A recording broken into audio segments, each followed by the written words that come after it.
Can we please talk about film review spoilers without spoiling anything for anybody? Can we respect even the most spoiler-sensitive wishes on this one? We can do that. I'm bad. Already I'm having a hard time playing this one straight. It's all I can do to Rosebud is the Sled refrain from revealing the planet of the apes is Earth, key twists or socko resolutions in the Bruce Willis's A Ghost movies of our shared cultural history. Now that I have that out of my system, no more spoilers. Opening Thursday evening, the latest planet in the Marvel Cinematic Universe, Avengers: Infinity War, gathers together the leaders of several related franchises, from Iron Man to Captain America to Spider-Man to Guardians of the Galaxy to Thor to the latest and most promising, Black Panther. The franchise reps have a common enemy, the Titan warlord Thanos, of granite chin and Josh Brolin voice, who's after all 6 of the fearsome Infinity Stones which will grant him all known powers of the universe.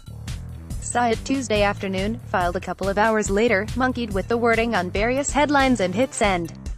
The original headline for the online Tribune review referred to the film's sucker punch of a conclusion, without giving away any details.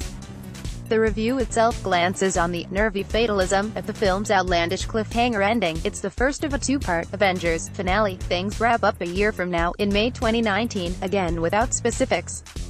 There, I thought. That shouldn't irritate too many fans, although another voice in my head, on deadline it's like a monologue festival in there, murmured in low tones, who are you kidding? Saying when the movie opens is considered a spoiler by the hardcore spoilerphobes. Mentioning the movie's title is over the line. Soon enough, some came running, and tweeting, "Thanks for alerting us to the sure-to-be controversial ending, pal." After a few rounds of outrage and a consult with the copy editor, I put up a different headline. On Wednesday morning, as he does sometimes, entertainment editor, Scott L. Powers put up a third, more direct headline, refocusing the attention on the Marvel movie's most flagrant talking point, i.e., a conclusion that, well, that's a spoiler. I'm surprised every time on this score, or nearly. Every time I think I'm being cautious enough for the average intelligent reader, I hear from an impressively wide variety of responders expressing disbelief that I could be such a loser on the spoiler sensitivity issue. Maybe it's the headline versus review question. Several objected to any headline phrasing indicating anything about anything. Clearly a lot of Marvel fans want to experience Infinity War as cold as they can, and I can relate. Promotional trailers are another realm altogether. I'm still surprised at how much was given away, for example, in the Shutter Island marketing about the probable mental state of the Leonardo DiCaprio character. Wait, is that still a spoiler?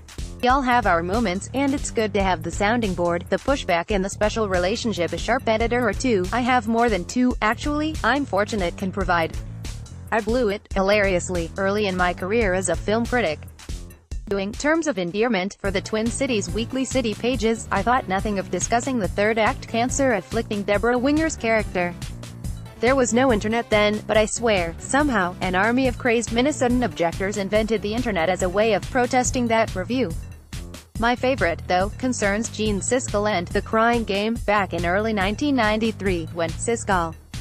That film contains a significant reveal, let's call it, around the midpoint, literally, sorry.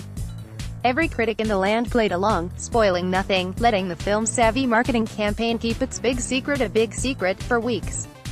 Every critic except Gene.